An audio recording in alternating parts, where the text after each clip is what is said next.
नमस्कार. सह्याद्री वाहिनीच्या सखी सह्याद्री या कार्यक्रमात आपणा सर्वांचं मनपूर्वक स्वागत. मंडळी, सखी सह्याद्री आपल्या कार्यक्रमात आपण नेहमीच अशा सख्यांना आमंत्रित करीत असतो की ज्यांनी प्रवाहाविरुद्ध प्रवास करून आपलं अस्तित्व निर्माण केलेलं आहे. आणि प्रवाहाविरुद्ध प्रवास करणं म्हणजे काय की येणाऱ्या आलेल्या सगळ्या संकटांवर मात करून स्वतःचं अस्तित्व, स्वतःची ओळख निर्माण करणं. आज आपण अशाच एका सखीला आपल्या आमंत्रित केलेलं आहे, जिचं नाव आहे सोनाली नवांगुळ. सोनाली स्वतः एक लेखक, अनुवादक आणि संवादक म्हणून परिचित आहे आणि तिचा हा प्रवास 7 समुद्रापार गेलेला आहे. सोनाली आज संपूर्ण जगभर परिचित आहे. सोनालीला अनेक प्रकारचे पुरस्कार मिळालेले आहेत आणि आता अलीकडेच मिळालेला पुरस्कार म्हणजे साहित्य अकादमीचा पुरस्कार. सोनालीविषयी आपण जितकं ऐकू तितकं कमी आहे आणि तिच्याकडून जेवढी प्रेरणा घेऊ तितकी कमी आहे. कारण कसं आहे माहिती आहे का की सोनालीने लहानपणापासून आत्तापर्यंतचा तिचा प्रवास ज्या पद्धतीनं तिनं केलेला आहे त्यातून अनेक आपल्या सखींना प्रेरणा मिळून त्या स्वतःचं अस्तित्व निर्माण करतील की ज्यांना म्हणजे असं वाटत असेल की नाही बाबा आता आपण काय पुढे करू शकत नाही किंवा आता आपल्याला कुणाची साथ नाही. पण नाही, या सगळ्या गोष्टी सोनालीकडून आपल्याला खूप शिकण्यासारख्या आहेत. तर सोनालीचं ॲक्च्युली मूळ गाव आहे 32 शिराळा आणि सोनालीची कर्मभूमी आहे कोल्हापूर. तर आता आपण तिची ओळख करून तिच्याविषयी आणि तिच्या प्रवासाविषयी जाणून घेणार आहोत. नमस्कार सोनाली. नमस्कार सोनाली. सोनाली, खरं तर मी तुझं अभिनंदन करते की तुला आत्तापर्यंत अनेक पुरस्कार मिळाले आणि आत्ता अलीकडे मिळालेला म्हणजे साहित्य अकादमीचा पुरस्कार. तर या सगळ्यांसाठी मी तुझं पुन्हा एकदा मनपूर्वक अभिनंदन करते. सोनाली, तुझ्याविषयी खूप मी ऐकलं होतं, पण आता प्रत्यक्ष तुला भेटण्याची आणि तुझ्याविषयी आमच्या सख्यांना जाणीव करून देण्याची मला संधी मिळालेली आहे.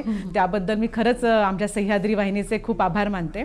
तर तुझ्या प्रवासाविषयी आम्हाला सांग की तुझा आत्तापर्यंतचा प्रवास कशा प्रकारे झाला आणि एक लेखक, अनुवादक आणि संवादक म्हणून तू कशा प्रकारे 7 समुद्रापार पोहोचलीस. सुरुवातीपासून करायचं तर 32 शिराळ्यापासून करावं लागेल. आणि लहानपणीचं आपल्याला साधारण वयाच्या 5व्या वर्षीपर्यंत आठवत असतं. तर तेव्हा मी चालत होते. तेव्हा मी आमच्या शिराळ्यातल्या त्या खळाळणाऱ्या ओढ्यामध्ये पाय बुडवून बसत होते. तेव्हा आम्ही नाथाच्या यात्रेमध्ये जात होतो. नागपंचमी आमच्या शिराळ्याची प्रसिद्ध आहे, तिकडे आमचा धागडधिंगा चालायचा. मराठी शाळा म्हणजे शाळा कमी होत्या, गाव तसं छोटंसं. 1989-90 मी 9 वर्षाची साधारण होते आणि 4थीत होते मी. आणि असं सगळं सुंदर चालू असतं. टी व्ही नव्हते गावात, फोन गावात एखादाच असेल कदाचित.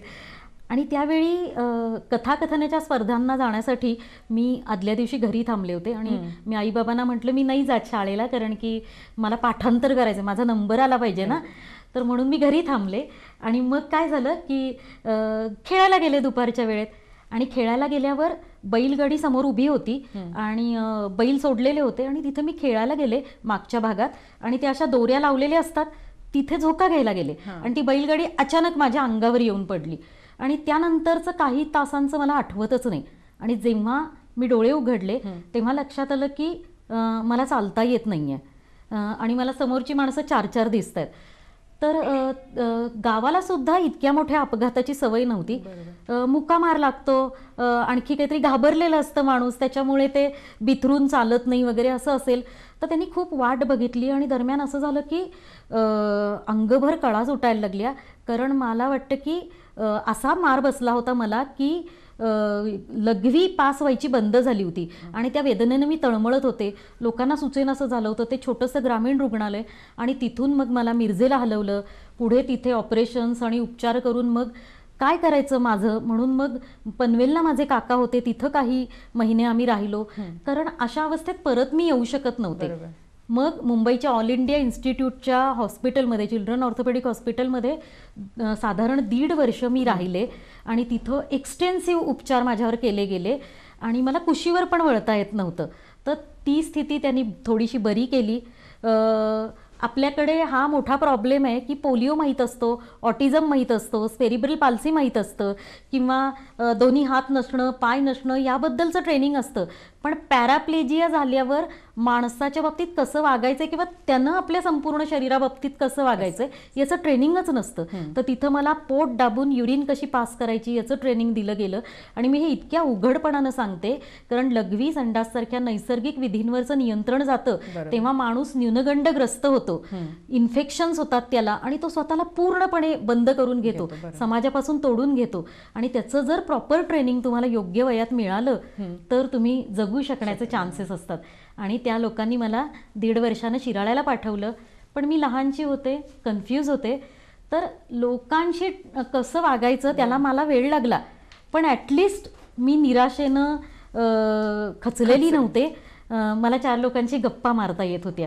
तर हा सगळा आणि मग शाळेचं रुटीन थोडंसं चालू झालं, अभ्यास चालू झाला. आई बाबा माझे दोघंही शिक्षक, आई मूकबधीर शाळेत शिकवणारी, बहीण माझ्यापेक्षा 4 वर्ष लहान. तर मग हे सगळ्या ट्रॉमातनं बाहेर येऊन आमचं मध्यमवर्गीय सुस्थिर आयुष्य थोडंसं चालू झालं. पण तेव्हा तुझं वय काय होतं की जेव्हा या सगळ्यातून तू बाहेर आलीस आणि स्वतःला एक सावरलंस, तेव्हा तुझं वय काय होतं आणि तेव्हा तुझ्या डोक्यात काय विचार होते? मी पडले तेव्हा 9 वर्षाची होते. या सगळ्या उपचारात 2, 2.5, 3 वर्ष गेली. म्हणजे 11-12 वर्षांची, म्हणजे आपण पौगंडावस्था म्हणतो तशी. आणि त्या अवस्थेत स्वतःच्या असण्याबद्दल किती प्रश्न पडतात ना आपल्याला. आपण कसे दिसतोय, आपल्याला लोक कसे बघतायत. आणि एरवी नॉर्मल शरीर असणाऱ्या मुलीला सुद्धा इतके प्रश्न पडतात. माझ्यासारख्या देहच बदललेल्या मुलीला तर आणखी जास्त प्रश्न पडू शकतात. तर मला असं वाटतं की त्यावेळी मी खूप कन्फ्यूज होते. लोक सतत यायचे आणि ते मला एकाच टोनमध्ये विचारायचे, डोळ्यात त्यांच्या असायचं की सहानुभूती, कशी आहे तब्येत, बरी आहे का, चाललंय ना ग व्यवस्थित. मग माझ्या आईबाबांकडे वळून, फार मोठं तुम्हाला सोसावं लागतंय असं. तर हे ऐकून काय होतं, तुम्हाला स्वतःविषयी नकारात्मक भावना होते. मग मी असं सुरू केलं ना की जोक सांगायचे, कोडी सांगायची, जेणेकरून त्यांनी तो विषय खटकन बंदच करावा. आणि मग माझा अभ्यास सुद्धा सुरू झाला. आम्ही शाळेत जाण्याचा प्रयोग करून पाहिला की शाळेत 1-2 दिवस मी गेले, सायकलवरनं उचलून मला शाळेत त्यांनी नेलं. पण व्हायचं काय की एक दुसऱ्या दिवशीच मला वाटतं की मी गेले होते आणि 2-3 तास बसू शकणार होते. तर मी जिथे पुढे बसले होते, पुढे पहिल्या बेंचवर मला बसवलं आणि मला असं वाटलं की मागच्या बेंचवरच्या मुलीनं काहीतरी बोलतायत, चिडवतायत बहुतेक. आणि कुठचाही असा वेगळा माणूस असतो ना, मग कदाचित त्याचा डोळा तिरळा असो, नाक नकटं असो, रंग काळा, काळ्या रंगाबद्दल आपल्याला किती प्रॉब्लेम असतात, रंग काळा किंवा सावळा असो, उंची कमी जास्त असो, त्या माणसानं कायम वाटतं की सगळी बाजूची माणसं आहेत ना ती आपल्याविषयी चर्चा करतात, ती आपल्याविषयीच काहीतरी बोलतायत. तर म्हणून आम्ही असं करायचं, म्हणजे मला पण तसं वाटायचं. त्यामुळे मला वाटलं की कदाचित त्या मुली बोलत पण नसतील माझ्याविषयी. पण मला असं वाटलं आणि मी वाकून असं मागे बघितलं तर माझ्या बेंचपासून मागेपर्यंत लघवीचा ओघळ गेला होता. कदाचित वास सुद्धा येत होता. आणि ते मला इतका पोटात खड्डा पडला की अरे बापरे, आता सगळं जग आपल्याला चिडवणार की ही इतकी मोठी झाली तरी सुद्धा हिला हे कळत नाहीये. आणि त्यानंतर माझा धीरच खचला. मी पटकन बाबांना सांगून घरी आले आणि मी आईबाबांना सांगितलं मी पुन्हा कधीही शाळेत जाणार नाही, मला कुणीही काही म्हणायचं नाही. आणि अर्थात माझ्या शब्दाबाहेर कोण जाणार. त्यावेळी शिक्षकांनी पण विद्यार्थ्यांना समजावलं, आईबाबांनी शिक्षकांना सांगितलं, पण माझीच ऐकायची तयारी नव्हती तेव्हा. तर मला हा मुद्दा एक खूप महत्त्वाचा वाटतो मागे वळून पाहताना, की खरोखरी माझ्यासारख्यांना हे ट्रेनिंग असूच शकत नाही की समाजासाठी माझ्यासारख्या व्यक्ती वेगळ्या आहेत, त्यांनी आपल्याकडं कसं बघावं, काय बोलावं याची भीती आहे त्यांच्या मनात. ट्रेनिंग पण नाही आहे आणि मला सुद्धा ट्रेनिंग नाही आहे की मी त्यांच्याशी कसं वागावं, त्यांना कुठच्या शब्दांनी समजावून सांगावं, त्यांना स्टेबल करावं, हे मला पण माहीत नाही आहे. तर त्यामुळं होतं काय, आपल्या मध्यमवर्गीय आणि मध्यमवर्गीय समाजामध्ये संवादाची सवय नाही. आपण फक्त भीत राहतो एकमेकांना प्रश्न विचारण्यासाठी, शंका फेडून घेण्यासाठी. तर त्यामुळे आपण एकदम पुन्हा बंद होऊन जातो. आपल्या महत्त्वाच्या कळीच्या मुद्द्यांवर आपण कधीच चर्चा करत नाही, आपण तोंड चुकवत राहतो. तर ही पोझिशन तिथं झाली. त्यामुळे मी शाळेसारखं सुंदर ठिकाण गमावलं, विश्व गमावलं आणि मी माझघरात पूर्णपणे बंद झाले. अर्थात माझा अभ्यास थांबला नाही. मी घरात बसून मोठ्यानं वाचायचे. मग जीवशास्त्र असो, रसायनशास्त्र असो, गणित भूमितीची मात्र मला खूप भीती. अजूनही मला अशी स्वप्न पडतात की गणित सुटलेलं नाहीये आणि मी जागी होते. पण बाकी सगळ्या विषयांचा मी अभ्यास कडेकोट करायचे. आणि आमच्या घराच्या जवळ रामाचं देऊळ होतं, तिथे संध्याकाळी बायका यायच्या वाचायला, काही जण यायचं दर्शन घ्यायला.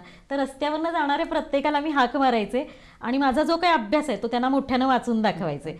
तर त्याच्यामुळे माझी भाषा ही खूप पुस्तकी झाली.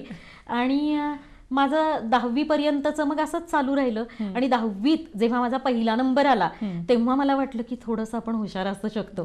कारण तोपर्यंत मला वाटायचं की आपण अपंग असल्यामुळे आपल्याला मार्क जास्त देतात मुद्दामून, की वाईट वाटू नये बाबा, दिले 4 तुला मार्क, जगून घे तू.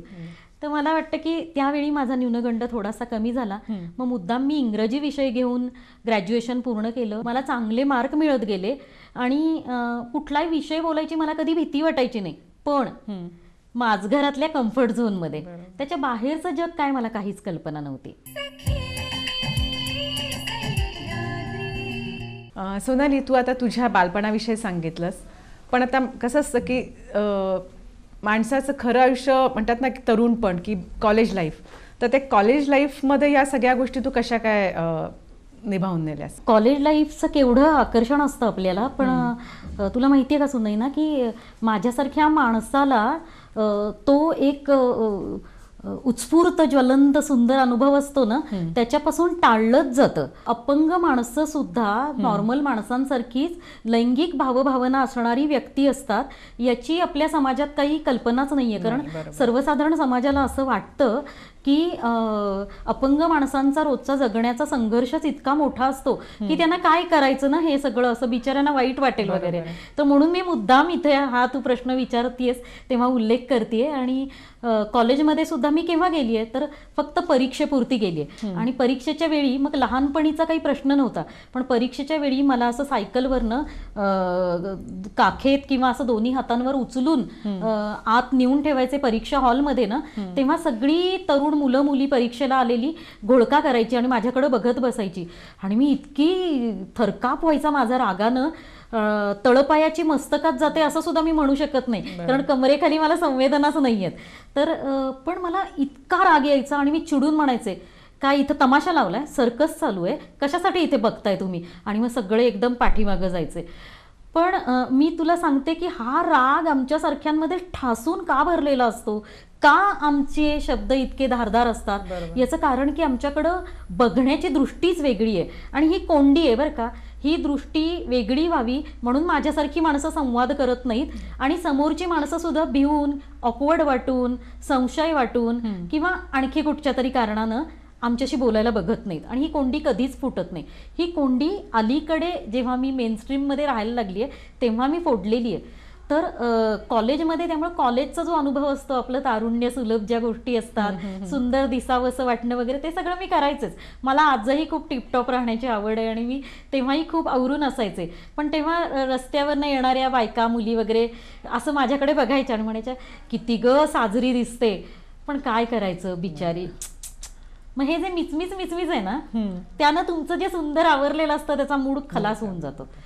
तर तसाच होत राहिला. आणि ग्रॅज्युएशन झाल्यावर पुढं काय करायचं आयुष्यात माहीत नव्हतं. तेव्हा माझे एक दादा काका आहेत ज्यांनी मला मुंबईच्या हॉस्पिटलला सुद्धा ठेवून माझ्यात सगळा बराच क्रांतिकारक जो बदल घडला, तर त्यांनी मला एक नसीमा उर्जुकांवरचा लेख दिला होता वाचायला. साप्ताहिक सकाळमध्ये बहुधा तो आला होता आणि अनिल अवचटांनी तो लिहिलेला होता. आणि तो वाचल्यावर मला कळलं की अरे बाई, ह्या बाई बऱ्याच मोठ्या आहेत आणि त्यांना सुद्धा लघवी संडास कळत नाहीये, त्यांना सुद्धा कमरेखाली काही संवेदना नाहीयेत, आणि त्यांच्या सुद्धा आयुष्यात अशा बऱ्याच वेळा आलेल्या आहेत. म्हणजे त्यांनी असं लिहिलं होतं की रात्री झोपून त्या जेव्हा उठल्या आणि पांघरुण बाजूला केलं तेव्हा संपूर्ण कमरेखाली पायापर्यंत न रक्ताचे ठिपके ठिपके ठिपके त्यांच्या पायावर दिसले. याचं कारण काय, तर मुंग्या चावलेल्या होत्या रात्रभर आणि पाय न हलवल्यामुळे मुंग्या चावतच राहिल्या ना, तर संपूर्ण ते मोहळ पायावर आलं होतं आणि इतकं रक्त पायात साठलं होतं, ते त्यांना समजलंच नव्हतं. आणि ते वाचल्यावर खरं तर ती दुःखाची गोष्ट आहे, पण मला हायसं काय वाटलं की आपल्यासारखं कुणीतरी असतं. कारण आमच्याकडे शिराळ्यामध्ये जेव्हा पुष्कळ उंदीर सगळीकडे झाले होते आणि एक दिवस मी सकाळी उठले आणि पायावरचं पांघरुण बाजूला केलं, तेव्हा मी बाबांना किंचाळून म्हटलं होतं की बाबा, माझ्या पायाची बोटच नाही आहेत. कारण माझ्या पायाची बोटं उंदरांनी खाल्ली होती आणि पाय न हलवल्यामुळे कळलंच नव्हतं. तर मला मुद्दा सांगायचा आहे हा की आपल्यासारख्या स्थितीतलं कोणीतरी आहे याचा एक दिलासा जो वाटतो तो मला वाटला. राहुल टोपले सारखा मित्र असेल, नागेशकरांसारखे कोल्हापुरातले काका असतील, तर त्यांनी मला कन्व्हिन्स केलं. मी घर सोडायला तयार नव्हते. ते म्हणाले तू ये कोल्हापुरात आणि इथे बघ नसीमा दीदींचं काय काम आहे आणि तिथे तुला कदाचित तुझ्या बुद्धीला काहीतरी खाद्य मिळेल. बरोबर. आणि मग मी इकडे आले, संस्था बघितली, फॉर्म बिम भरला. खरं तर संस्था बघितल्यावर जनरली लोकांचं असं होतं की खूप पॉझिटिव्ह परिणाम होतो, पण एखाद्या दृश्याचा 100% पॉझिटिव्हच परिणाम होईल असं काही सांगता येत नाही. कारण आपण माणसं आहोत, आपण वेगळ्या परिस्थितीत वाढतो, वेगवेगळ्या भावभावना असतात आपल्याला, आपल्या आसपास काय लोक असतात त्याच्यानं सुद्धा आपल्या विचारात फरक पडतो. तर मी जेव्हा उजगावच्या त्या हॉस्टेलमध्ये पहिल्यांदा गेले, हेल्पर्स ऑफ दी हँडिकॅप संस्थेच्या, खरं तर ते खूपच चांगलं हॉस्टेल आहे आणि अपंग व्यक्तींसाठी आर्किटेक्ट बेरींना त्यासाठी ते ज्या प्रकारे रचना त्याची केलेली आहे, बांधकाम ज्या प्रकारे केलेलं आहे त्याच्यासाठी अवॉर्ड मिळालेला आहे जागतिक स्तरावरचा. तर ती सगळी इमारत खूप सुंदर भव्य होती, पण ना तिकडून इकडून तिकडे अशा व्हीलचेअर पळत होत्या, कोणीतरी कुबडी घेऊन चालत येत होतं, कुणाची तरी दुसऱ्या दिशेनं वॉकर घेऊन कोणीतरी मुलगी येत होती, असं सगळं. एक अंध मुलगा तिथं काहीतरी बसला होता, एक दोन्ही हात नसणारा मुलगा पायाने लिहित बसला होता. तर ह्या सगळ्या दृश्यांनी मला एकदम पुन्हा पोटात खड्डा पडला की अरे बापरे, म्हणजे इतक्या सगळ्या लोकांना बघितल्यावर मला जाणीव झाली की अरे आपण अपंग आहोत. तोपर्यंत मला हा शब्द सुद्धा कोणी वापरला नव्हता. आणि मग तिथे फॉर्म भरताना हा मुद्दा खूप महत्वाचा आहे असं मी तुम्हाला सांगेन, कारण की आपण भाषा काय तऱ्हेची वापरतो यानं समोरच्यावर काहीतरी परिणाम होत असतो. आजारी माणसाला सुद्धा आपण बघायला गेलो की दुर्दैवानं आपण कोण कोण, आता समजा कॅन्सरग्रस्त माणसाला बघायला गेलो तर हा तो परवा कॅन्सरग्रस्त होता तर त्याला तो परवाच वारला, हो त्याला इतका त्रास झाला. आता त्या आजारी माणसाशी कसं बोलायचं याचं सुद्धा काय सेन्स आपल्यामध्ये डेव्हलप झालेला नाही. तर अपंग माणसांबाबतीत तर तो ऑब्व्हियसली अजून शिक्षण क्रमात हा भाग खरं तर असायला पाहिजे की आपण नीती नियम एटिकेट्स काय असायला पाहिजेत वागण्याचे. तर त्या बाईनी फॉर्म भरताना मला विचारलं की तुला काय झालंय, तर मी म्हटलं मला ना शूशी कळत नाही आणि मला कमरेखाली सेन्सेशन नाही. तर त्या म्हणाल्या आणि काय, मी म्हटलं मला मुळीच चालता येत नाही. तर त्या म्हणाल्या अरे बापरे तू पराकोटीचे अपंग आहेस. तेव्हा मी मनापासून घाबरले, कारण मला पहिल्यांदा कळलं की माझं काहीतरी भयंकरच बिघडलेलं आहे, सगळा कार्यक्रम गणलेला आहे आणि आता आपलं आयुष्यात काही होऊ शकत नाही. तर मी तुला सांगायचा हे सगळा एवढा प्रवास यासाठी सांगितला की हे सगळं तिथं परिणाम झाला माझ्यावर, पण मला हे कळलं की घरात आईबाबांच्या कम्फर्ट झोनमध्ये बसून आपल्या आयुष्याचं काही सुद्धा होऊ शकणार नाहीये. तर आपण ट्राय केलं पाहिजे, आपण इथून उडून बघितलं तर पाहिजे काय करता येतंय. आणि मग मी ग्रॅज्युएशन झाल्यावर कोल्हापूरला आले आणि कोल्हापुरात काम करायला सुरुवात केली. तिथे प्रशिक्षणार्थी म्हणून मी जॉईन झाले. सोनाली, आत्तापर्यंतचा तो तुझा प्रवास जो सांगितलास, मला माहित नाही तुला आत्तापर्यंत कोणी ह्याविषयी बोललंय किंवा नाही, पण तुला दैवी देणगी मिळालेली ती फक्त एकच नाही की तू इतकं म्हणजे सगळं सहन करून ह्या सगळ्या गोष्टी तू इतकं सुंदर हसतेस, प्लस तुला सौंदर्याची इतकी जाण आहे की स्त्री म्हटल्यानंतर ते नटणं मुरडणं आणि हे सौंदर्य याची इतकी जाण आहे. त्याच्यानंतर तुला घर सजवणं, तुझं घर बघून म्हणजे इतकं असं वाटतं की सगळ्या ठिकाणी जिथल्या तिथल्या सगळ्या गोष्टी आणि इतक्या स्वच्छ सुंदर, एक निरभ्र आकाश किंवा एक खळाळणारा झरा, या सगळ्या गोष्टींना तुझ्यामध्ये ना ओतप्रोत भरलेल्या आहेत. आणि यातून माहीत नाही मला की काही मोजक्या नाही तर म्हणजे लाखो करोड अगणित स्त्री असतील किंवा पुरुष असतील त्यांना सगळ्यांनाच प्रेरणा मिळेल, असं नाही की फक्त स्त्रियांनाच मिळेल. तो आता कोल्हापूरचा जो आपण आता विषय घेतला मगाशी की कोल्हापूरची एक खासियत आहे की कोल्हापुरातून अनेक नवीन गोष्टी, नवीन घटना आणि प्रत्येक चांगल्या गोष्टीची सुरुवात ही कोल्हापुरातूनच झालेली आहे. आज तू कोल्हापुरात आलेस, खरं तर असं म्हणायला लागेल की हे कोल्हापूरचं भाग्य असं म्हणायला पाहिजे की जेणेकरून त्या अनुषंगाने आणखीन कोल्हापूरचं आपण नाव म्हणजे सर्वतोपरी आपलं जात आहे. तर तो कोल्हापूरविषयी आणि तुझा कोल्हापुरातला प्रवास याच्याविषयी आम्हाला जरा सांग. कोल्हापुरातला खरा प्रवास खरं तर माझा 2007 पासून सुरू झाला. मी 2000 साली कोल्हापुरात या संस्थेमध्ये आले आणि संस्थेमध्ये आल्यावर मला एक छोटी गोष्ट सांगायची की कसं घडतं की मी पहिल्यांदा आले, सकाळी पहिल्यांदा नेहमीप्रमाणे आवरणं जे असतं ते नेहमी आईवडिलांच्या मदतीनं व्हायचं. कारण माझ्या स्वतःच्या काही शारीरिक इतक्या अडचणी आहेत आणि तोपर्यंत मी व्हीलचेअर वापरत नव्हते. कारण जुन्या घरांमध्ये उंबरठे आणि चढ उतार इतके जास्त की व्हीलचेअर वापरणं शक्यच नाही. त्यामुळे जमिनीवर सरकायचं. आणि किती फरक पडतो पहा की तुम्ही कुठे बसला आहात त्याच्यावरून तुम्हाला समोरच्या माणसाशी संवाद साधण्यात फरक पडत जातो. आता समजा तू खाली बसली आहेस आणि मी वर बसली आहे, हा, तर तुला थोडंसं कमी वाटत जातं, मी वेगळ्या ठिकाणी असं वाटत जातं आणि संवादाच्या स्तरांमध्येच फरक पडतो.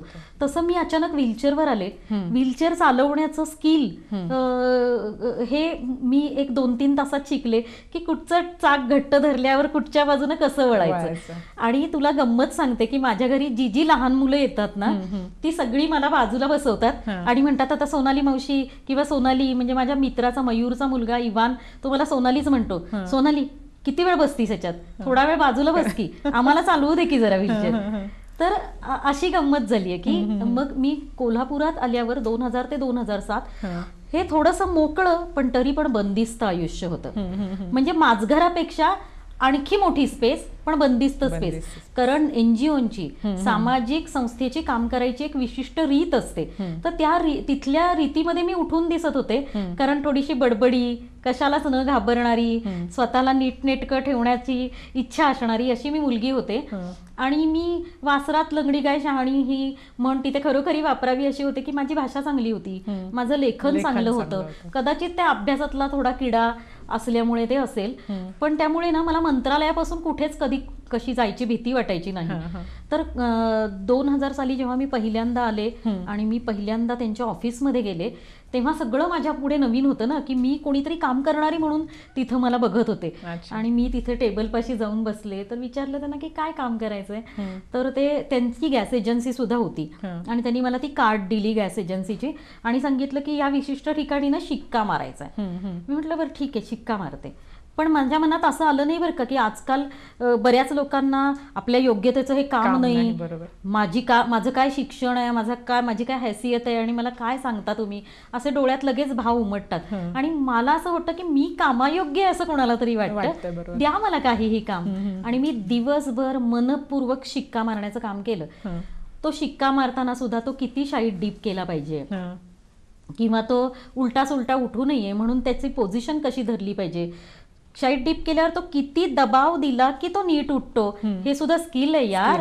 मग तुम्ही तर नीट पाहिलं पाहिजे. तर मी दिवसभर ते काम केलं आणि मी इतकी खुश होते की मी काहीतरी आहे, मी कुणीतरी आहे.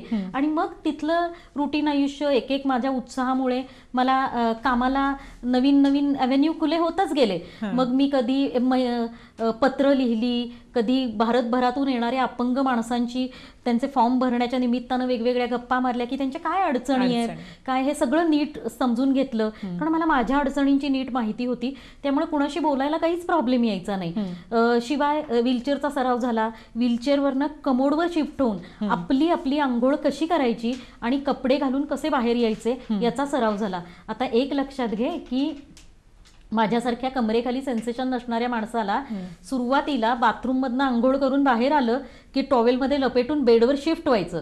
तिथे सुद्धा तुमचा हात कुठे निसटणार नाही, नवा ऍक्सिडेंट होणार नाही याची काळजी घ्यायची.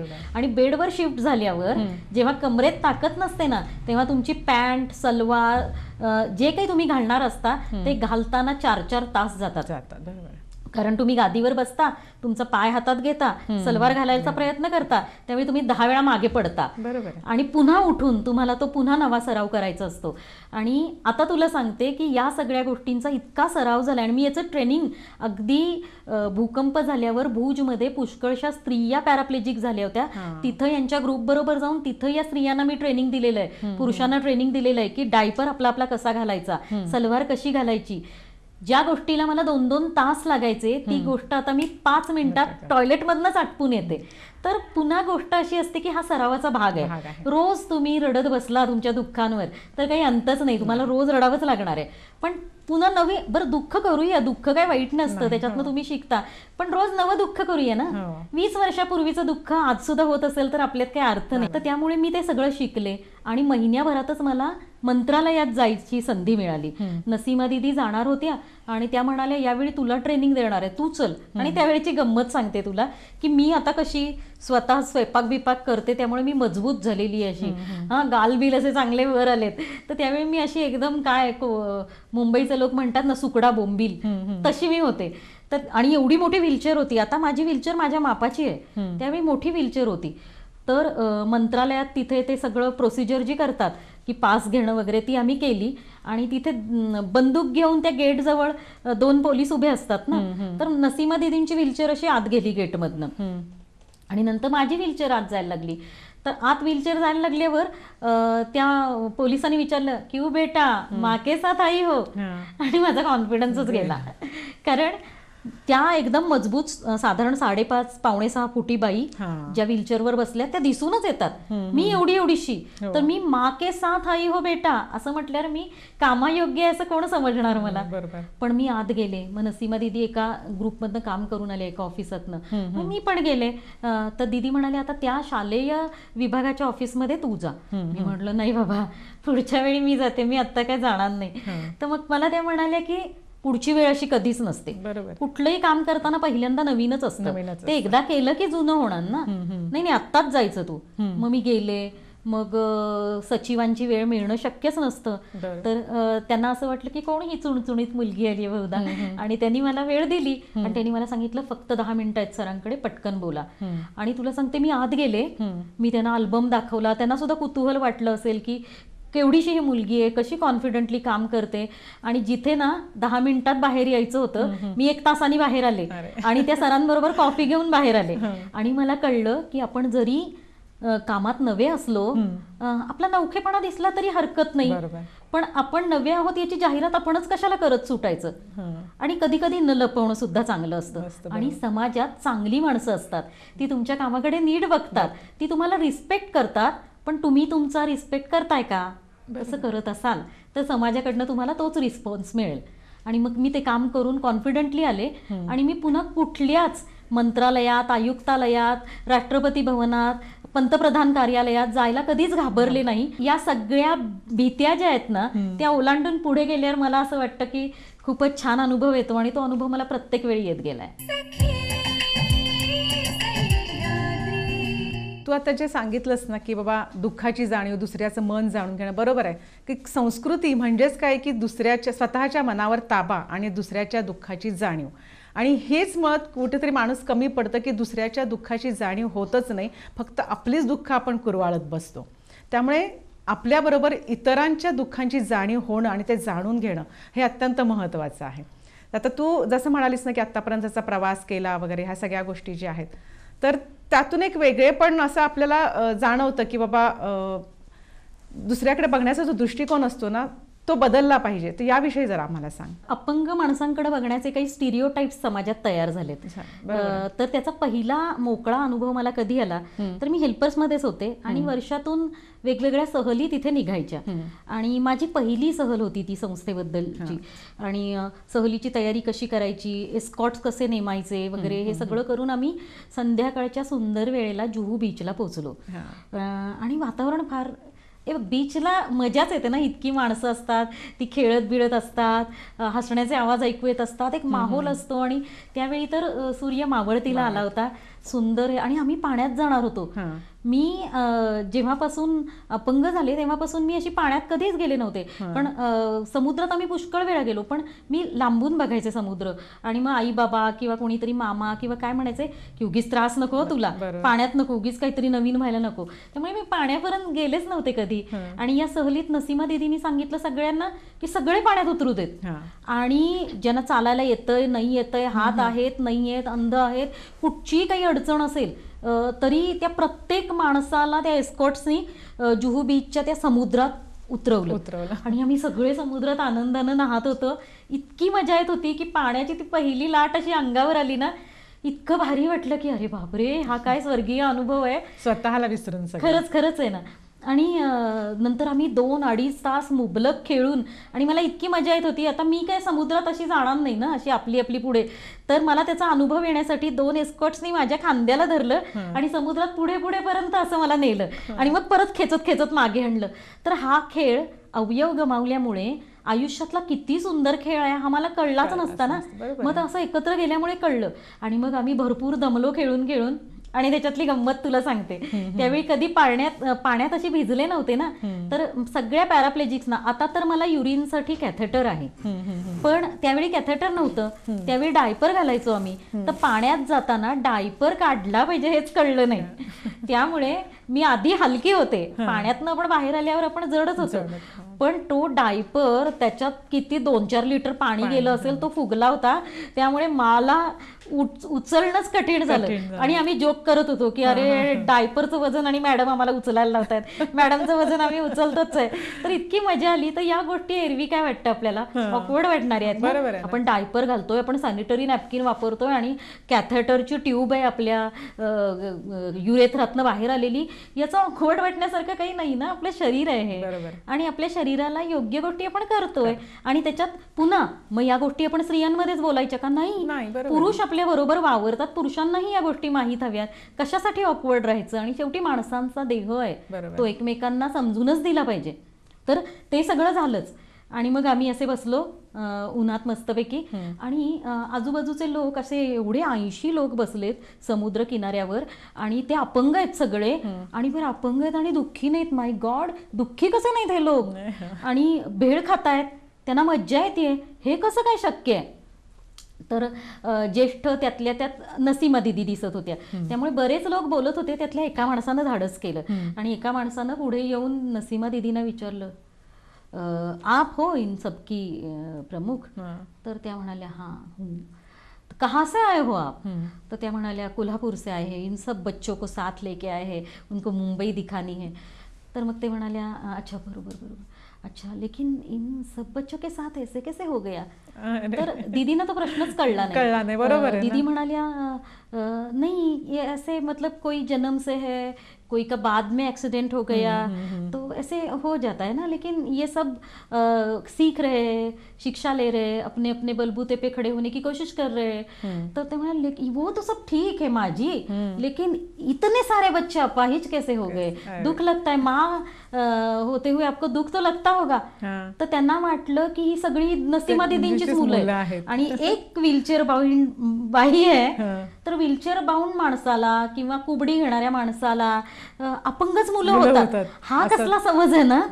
तर इतकं आम्ही सगळे खो हसायला लागलो की हा काय प्रकार आहे की अपंग व्हीलचेअर बाउंड बाईला व्हीलचेअर बाउंड मूल होऊ शकतं? अरे विज्ञान कल्पनांमध्ये सुद्धा असला कुठला विचार कधी केलेला नाहीये. विचारशक्ती, मला असं वाटतं तो माणूस खरा क्रिएटिव्ह होता, त्याला असा कसा काय वेगळा विचार सुचला. तर हा समाजामध्ये समज आहे की अपंग माणसांना अपंगच मुलं होतात, आणि अपंग माणसांची बहुधा लग्नच होत नाहीत, किंवा झाली तर बिचाऱ्यांनी एकमेकांना मदत करण्यासाठी लग्न केलेली असतात. तर या समजातून माणसांनी खूप बाहेर येणं आवश्यक आहे असं मला वाटलं. आणखी दुसरा कुठला समज मी तुला सांगते की आम्ही एका कार्यक्रमात एकत्र होतो, तर हाच समज जो आहे तो की आता तू मला मगाशी काय म्हणालीस की किती सुंदर दिसतीयस आणि सगळं सुंदर आवरलेलं आहे, तर मला खूप ऑकवर्ड वाटायचं की आपण कसं आवरायचं, कारण लोक पुन्हा अरे किती छान दिसते, पण आयुष्यात काय झालं हिचं, असंच कॉमेंट केलेली आहे ना. तर मी जेव्हा 2007 मध्ये संस्थेमधनं पूर्णपणे बाहेर आले आणि स्वतःचं स्वतंत्र आयुष्य मेनस्ट्रीम मध्ये जगायला सुरुवात केली, तेव्हा सुद्धा मी लिपस्टिक लावताना ना जपून लावायचं. मला असं वाटायचं कोण बघतंय का माझ्याकडे आणि काय म्हणेल. तर माझी वीणा जामकर नावाची एक मैत्रीण होती, ती म्हटली स्वतःच्याच पैशाची घेतलीस ना, लाव की डार्क. आणि मग मी डार्क लावली, आणि शिवाजी पेठेत राहत होते तेव्हा, आणि मी त्या आमच्या बिल्डिंगमध्ये असा एक उतार होता, तिथून मी असं बाहेर जात होते, तेव्हा सगळ्या आजूबाजूच्या बायका पुरुष माझ्याकडे असे वळून वळून बघत होते, आणि त्यांच्या डोळ्यातनं मला स्पष्टपणे प्रश्न दिसत होते की हिला आवरायची काय गरज आहे. तुझ्या एक कार्यक्रमातल्या गमतीविषयी सांगत होतीस. हा, मला ते सांगायचं होतं असं की मी नुकतीच संस्थेतनं अशी बाहेर पडले होते. वेगळ्या विषयावरचा पहिला कार्यक्रम मी करत होते, मल्हार रागाविषयीचा तो कार्यक्रम होता. सगळे वेगवेगळे शास्त्रीय संगीत गाणारे गायक तिथे गात होते, आपापला राग सादर करत होते, म्हणजे मल्हारचेच वेगवेगळे भाग. आणि संस्थेतनं बाहेर आल्यावर मला एकदम असा मुक्त श्वास घेतल्यासारखं झालं होतं. तर मी टिपिकल जी समाज कार्यकर्ती दिसायची ना, की विचित्र रंगाचे कपडे घालायचे, उत्साही नसणारे, आणि असं पोनी बिनी घालायची, शेंडी बिंडी घालून बसायचं, आणि चेहऱ्यावर असे थोडे उदात्त भाव तर तसं ते चेहऱ्यावर माझ्या होतं. आणि मी संस्थेतनं बाहेर पडल्यावर सगळ्यात पहिल्यांदा काय केलं, केस कापले, असे छोटे छोटे असे फ्लिक्स कापले आणि आयब्रो वगैरे केले, सुंदर नटून कार्यक्रमात गेले. तर त्या संस्थेच्या एक ताई तिथे त्या कार्यक्रमात आलेल्या, ज्यांचा त्या कार्यक्रमात सहभाग होता. आणि त्या म्हणाल्या की सोनाली, कार्यक्रम झाल्यावर म्हणाल्या, सोनाली मला असं वाटलं येऊन तुला तिथे क्लिप लावावी, इतके केस तुझे डोळ्यावर येत होते. तर मी त्यांना म्हटलं नाही नाही, केस पुढे यावेत म्हणून पैसे देऊन कापले मी. तर अशा सगळ्या गोष्टी होत्या की ही गोष्ट मला करायची परवानगी आहे आणि मी ती करू शकते आणि त्यानं मला आनंद वाटतो, हे मी स्वतःला आधी सांगावं लागतं. आणि त्याच्याबद्दल कोणी क्वेश्चन केला तर त्याला उत्तर देण्याचं माझं धारिष्ट्य असावं लागतं. तर मग लोकांना हळूहळू कळायला लागलं की लोहा बहुत गरम आहे. तर मग त्यांनी ते वाजवायचं बंद केलं. तर मग आमच्या अशा गोष्टी सुरू झाल्या. आणि मग दरम्यान पण एक असतं की आपण एका वेगळ्या विशिष्ट अवस्थेतच अडकलेलो असतो ना. तर मी सुद्धा मला चालता येत नाही, मी व्हीलचेअर बाउंड आहे, याच प्रकारच्या फेऱ्यात अडकलेली होते. जरी मी कितीही मोकळी असले तरी आपल्यालाच कळत नाही की आपण कधी कुलूप लावून घेतो. तर मग माझा मित्र जो आहे स्वागत थोरात, त्यानं स्पर्शज्ञान नावाचं ब्रेल पाक्षिक, भारतातलं पहिलं नोंदणीकृत मराठी ब्रेल पाक्षिक सुरू केलं, ज्याची सब एडिटर म्हणून मी जॉईन झाले. आणि त्यावेळी अंध माणसांचं एक वेगळं जग माझ्या समोर आलं. आणि मग मी थोडी माझ्या स्वतःच्या जगातनं बाहेर पडून आणखी मोठं जग बाहेर आहे ते बघायला सुरुवात केली. कारण मी जिथे काम करत होते ते सुद्धा ऑर्थोपेडिकली हँडिकॅप लोकांचं जग होतं, त्यामुळे वेगळ्या गोष्टी माहीत असायचा काही प्रश्नच नव्हता, मर्यादा. त्यामुळे आपले विषय सोडून पण दुसरीकडे बघायची खूप गरज असते, नाहीतर आपण स्वतःला खूप लाडावून टाकतो. सोनाली, तू जेव्हा युरोपमध्ये गेलीस ना, तर तिथल्या लोकांची, अपंग व्यक्तींकडे बघण्याची मानसिकता आणि तिथल्या सोयी सुविधा कशा प्रकारे आहेत याच्याविषयी आम्हाला जरा सांग. आता युरोप म्हणजे माझं ते खरं तर फक्त विमानात बसायचं असं मी स्वप्न बघितलं होतं.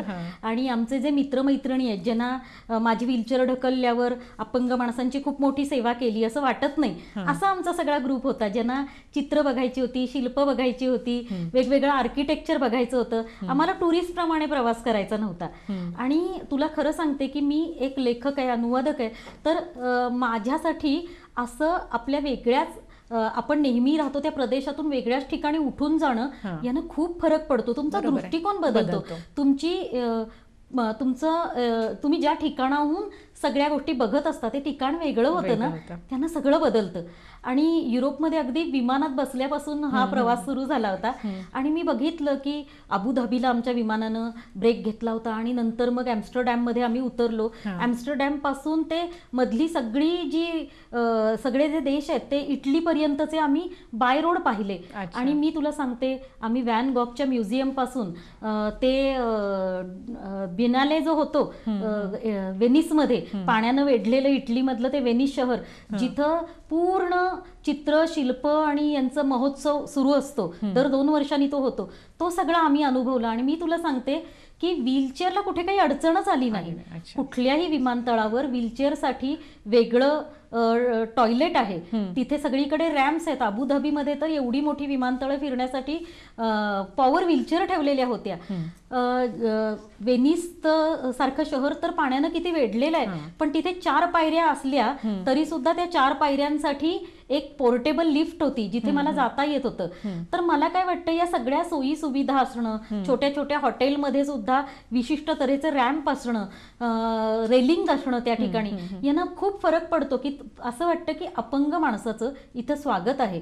अपंग माणसं फक्त हॉस्पिटलमध्ये आणि समाज केंद्रांमध्येच जातात असं नाही, तर त्यांना चित्रही बघायची असतात, त्यांना सिनेमाही बघायचा असतो, त्यांना रस्त्यावरनं हिंडत खरेदीही करायची असते, त्यांना रेस्टॉरंटमध्येही जायचं असतं. आणि त्या सगळ्या ठिकाणी अपंग माणसं दिसोत अथवा नसोत दिसत, तिथे त्यांच्यासाठीची सोय उपलब्ध आहे. यानं खूप ऑस्पिशियस वाटतं. असं वाटतं की तुमचं असणं सेलिब्रेट केलं जात आहे, तुम्ही असणं याची नोंद आहे, तुम्हाला हाक मारलेली आहे, तुम्ही कधीही या, तुमचं स्वागत आहे असं त्या प्लॅटफॉर्मवर सांगितलेलं आहे. तर भारतामध्ये ती जाण खूप कमी आहे असं मला वाटतं. कारण इथे प्रत्येक ठिकाणी जायला अडथळे आहेत. मदत इथं मागावी मदत मागावी लागते लागते. आणि मदत देण्याचं इथे खूप स्तंभ माजवलेलं आहे. मदत देण्याला एक काय म्हणतात ग्लॅमर आहे. तर अपंग माणसांना सतत मदत घेत राहण्यापेक्षा त्यांच्यासाठीची सोय केली तर कदाचित अपंगत्वाची जाणीव होणार नाही. जाणीव होणारच नाही, पण ती आपल्या देशाला जास्त उपयुक्त ठरू शकतील. बरोबर आहे. मदत घेण्यातच आयुष्याचा इतका काळ वाया जातो की देशाला आवश्यक आहे त्या गोष्टी करण्यासाठी खूप आम्हाला अडथळे येतात. त्यांची दृष्टी साफ करण्यासाठी अडचणी येतात. तर मला युरोपमधनं आल्यावर हे कळलेलं आहे की आपला देश अपंगांसाठी मैत्रीपूर्ण नाही.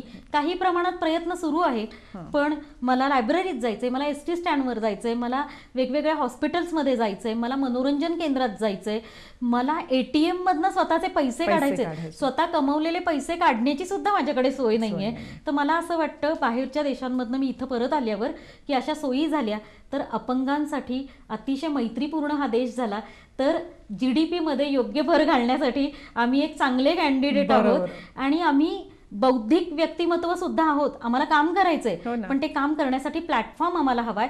तो हक्कानं कसा मागता येईल याचा एक आउटलुक माझा युरोपमधनं जाऊन आल्यावर तयार झालेला. आपण एक व्यक्ती म्हणूनच या समाजात जगात जगत आहोत आणि त्यासाठी जर आपसूक जर सोयी सुविधा मिळत गेल्या तर आपण अपंग आहोत ही अपंगत्वाची जाणीव कोणालाच होणार नाहीये. खरं आहे, खरं आहे.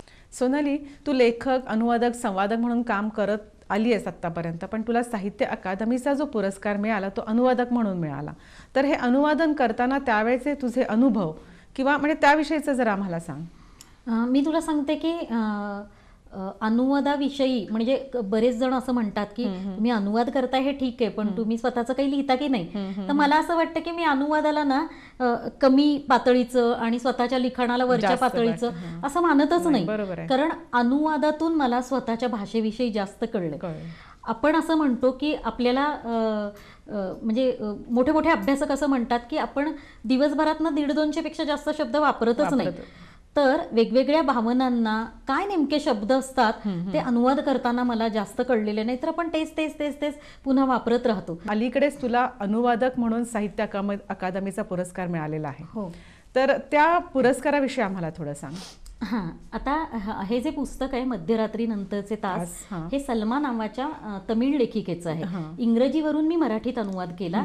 ही आंतरराष्ट्रीय मान्यता प्राप्त अशी लेखिका आहे जिचं बालपण ती मुस्लिम कम्युनिटीमध्ये, कर्मठ कम्युनिटीमध्ये वाढली आणि जरी हे एका मुस्लिम कवयित्रीनं, लेखिकेनं सांगितलेली उंबरठ्या आत अडकलेल्या स्त्रियांची गोष्ट सांगितली असली तरी ती प्रतिनिधी म्हणून सांगते. वेगवेगळ्या जाती धर्मातल्या बऱ्याच स्त्रियांची अजूनही हीच अवस्था आहे. मेघना पेठे जसं म्हणते की आपली स्त्री कमावती झाली हे ठीक आहे, पण ती ठरवती झाली आहे का?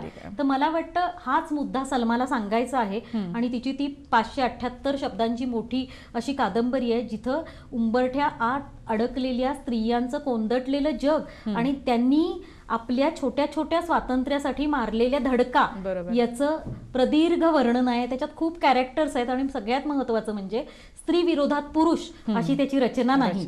आपणच एकमेकांचे शत्रू आहोत किंवा धर्म, रूढी, परंपरा या आपल्या शत्रू आहेत आणि त्यातून बाहेर येण्यासाठी काय याचा तो एक आशय आहे आणि त्याला साहित्य अकादमीचा पुरस्कार मिळाला. आणि माझ्यासारख्या व्यक्तीला साहित्य अकादमीचा पुरस्कार मिळतो तेव्हा माझा आणि माझ्या क्लायंटचा कॉन्फिडन्स असा वाढतो की तुम्ही उत्तम काम केलं, बरोबर, तुम्ही दर्जेदार काम केलं तर तुमची स्थिती एक महत्त्वाच्या अशा संस्था बघत नसतात, त्या तुमच्या कामाला गौरवतात. आणि याच्यामुळे माझा कॉन्फिडन्स लेखक म्हणून खूप वाढलाय. गेली 14 वर्ष मी काम करते. मी स्वतंत्र पण लिहिते आणि अनुवाद पण करते आणि मला असं वाटतं की अपंग माणसं प्रत्येक ठिकाणी प्रत्येक वेळी कॅलेंडर विकतील, STD बूथ चालवतील असं नाही. ते पण काम महत्त्वाचं आहे, पण प्रत्येक जण तेच करणार नाही. बौद्धिक क्षेत्रात काही काम करण्याची माझी इच्छा आहे आणि मी कष्ट केले तर मला त्याचं फळ मिळू शकतं हे मला माझ्या लेखनानं कळलेलं आहे आणि माझा कॉन्फिडन्स वाढलेला आहे. आज मी लेखक आहे अशी ओळख करून देताना मला खूप आनंद वाटतो. याचं कारण की अपंग माणसांची मी प्रतिनिधी आहेच की त्यांना मला हे सांगायचं की तुमच्या स्थितीबाहेर तुम्ही पाहिलं तर खूप मोठं जग खुलं आहे, पण नॉर्मल माणसांना सुद्धा मला हे सांगायचंय की तुम्ही थोडं माझ्या स्थितीबाहेर पहा ना, मला चांगलं काम करता येतं आणि माझा तो विश्वास आहे, तुम्ही सुद्धा तो थोडा विश्वास बाळगा. तर लेखक म्हणून मला एक खूप खांदे मान ताठ करून बघायचं काम मिळालेलं आहे असं मला वाटतं आणि मला ते करत राहायचंय. कारण कसं आहे माहिती आहे का की आपल्यामध्ये एखाद्या गोष्टीची कमी आहे म्हणून त्या कमीला आपण कवटाळून चाकोरीबद्ध आयुष्य न जगता त्यातून बाहेर पडणं. जसं तू सुरुवातीला सांगितलंस की उंबरठ्याच्या आतमध्ये आलं, तर उंबरठा ओलांडून बाहेर जाऊन बाहेरचं जग बघणं आणि आपल्याबरोबर इतरांना प्रेरणा देणं आणि त्यांना त्या गोष्टीसाठी एक उपकृत करणं हे खूप महत्वाचं आयुष्यात आहे आणि ते तू आतापर्यंत करत आलेली आहे. हो हो, आणि मला लेखक म्हणून हेच करत राहायचं आहे की इक्वल ग्राउंड आहे आपलं. बरोबर. कोणी कोणासाठी देत घेत नाहीये. आपण एकमेकांना देऊ घेऊया, संवादाचा एक पूल तयार करूया आणि एकमेकांसाठी असूया. को एक्झिस्टन्स ही संकल्पना साकार करण्यासाठी आपल्याला ते खूप महत्वाची वाट चालली पाहिजे आणि ती मला लेखनातून सांगायची आहे. हे सगळं सहन करत असताना केलेलं असताना इथपर्यंतच्या तुझ्या प्रवासामध्ये वेदना आणि संवेदना ह्या ज्या दोन गोष्टी आहेत ना, तर याच्यामधला अंतर तू पूर्णपणे काढून टाकून त्या दोन्ही गोष्टी एकत्र आणलेल्या आहेस. तर याविषयी जर आम्हाला सांग. हो, आता तुला घर आवडलं माझं. हो. तर मला असं वाटतं की आपण रोज ज्या ठिकाणी राहतो ना तिथून सुरुवात होते. माझं घर सगळं व्हीलचेअरशी मैत्रीपूर्ण आहे. मी उत्तम शाकाहारी स्वयंपाक करते. मला अनेकदा लोक विचारतात की नाही की अरे बापरे तुम्ही स्वयंपाक पण करता, तेव्हा मी त्यांना म्हणते हो मी जेवते पण. तर हे घर म्हणजे स्वच्छतागृहात मला आपलं आपलं जाता येतं, आपलं आपलं आवरता येतं, मला भांडी आपली आपली घासता येतात, सगळं घर नीटनेटकं ठेवता येतं. तर मला वाटतं की आपण जिथं राहतो, जिथे झोपतो ते घर, ते ठिकाण अधिकाधिक सुंदर करणं, छान राहणं, रोजचे व्यायाम करणं, यातनं आपण आपल्या स्थितीतून सुट्टे होतो आणि जे आपण म्हणतो की नाही हालचालीने आपल्या आत सुंदर संप्रेरक खेळतात आणि आनंदाची जी संप्रेरक आहेत ती जास्त खुलून येतात. तू समाजाला यातून काय संदेश देशील? मला एक सांगायचं असंच की हे सगळं मी एवढं सांगितलेलंच आहे, पण आपलं शरीर गमावलेलं असताना मला उरलेल्या शरीराची किंमत कळली. आणि आता कोविड काळात तर फार लोकांना कळलेलं आहे की शरीर म्हणजे काय आणि ते कसं जपलं सांभाळलं पाहिजे निगुतीनं. तर मला वाटतं आपल्या शरीराविषयी आपण सतर्क राहूया. दुसरी गोष्ट अशी की आपल्या डोळ्यातून समोरच्या माणसाबद्दल हीन भावना येते तेव्हा सगळ्यात मोठी हिंसा असते आणि छोट्या छोट्या स्तरांवर आपण ही हिंसा करत असतो. तेव्हा समोरच्या माणसाला आपल्या सहवासात चांगलं वाटलं पाहिजे, त्याला 4 गोष्टी शिकता आल्या पाहिजेत, त्याच्याकडून आपल्याला 4 गोष्टी घेता आल्या पाहिजेत, असं मोकळं उदार वातावरण आपल्या मनामध्ये असलं पाहिजे. आणि दुसरी गोष्ट अशी की आपण कुणासाठी काही देत घेत नसतो, समोरच्या माणसांसहित आपण कोएक्झिस्ट करत असतो आणि एकमेकांसहित आपला भवताल आहे याचं भान आपलं कधीच सुटता कामा नये. आणि त्यामुळे आपण कुठेतरी वेगळ्या जागी स्वतःला कल्पून न गची बाधा होता कामा नये, एवढं मला आयुष्यात कळलेलं आहे. एकमेकांसहित असूया, एकमेकांची साथ देऊया, संवादाचा मार्ग सतत ओपन ठेवूया आणि त्यानं माणसांचे आयुष्य अधिक सुंदर होतात हे मला कळलेलं आहे आणि हेच मला सांगायचं होतं आज. मंडळी, आपण आपल्या प्रतिक्रिया आम्हाला कळवाल अशी नक्कीच आमची अपेक्षा आहे. आणि याबद्दल सोनाली, तुझा जो काही प्रवास आम्हाला सांगितलास आणि त्यातून आम्हाला प्रेरणा मिळेल याबद्दल मी तुझे आभार मानते. मी सुद्धा मनापासून आभार मानते. थँक्यू.